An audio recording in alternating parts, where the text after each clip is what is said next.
শ্রীময়ীর জন্মদিনে বিশেষ আয়োজন অভিনেতা কাঞ্চন মল্লিকের। মধ্যাহ্নভোজে বিশেষ খাওয়ার আয়োজন করলেন অভিনেতা।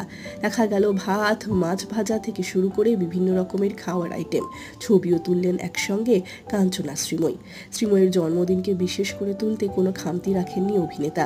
শেয়ার করেছেন একটি বার্তা তার স্ত্রীর জন্য। অভিনেতা ছবি শেয়ার করে লিখেছেন, ক্লাস 9-এ পড়া মেয়েটা কখন যে প্রেমিকা থেকে স্ত্রী হয়ে কৃষ্ণীর মা হয়ে গেল বুঝতেই পারলাম না। এতটা পথ চলা, এতটা পরিবর্তন চেয়ে দেখলাম কিভাবে একজন বন্ধু, প্রেমিকা, স্ত্রী থেকে একজন দায়িত্বশীল মা হয়ে ওঠে। তুমি ভালো থেকো, সুস্থ থেকো। আমরা সবাই মিলে ঠিক এভাবেই এগিয়ে যাব ভবিষ্যতের দিকে। শুভ জন্মদিন শ্রীময়ী। ভালোবাসার ইমোজিও যোগ করেছেন অভিনেতা কাঞ্চন মল্লিক। শ্রীময়ীর জন্মদিনে আমাদের তরফ থেকেও রইল অনেক শুভেচ্ছা, অনেক শুভকামনা। Happy birthday Sreemoyee.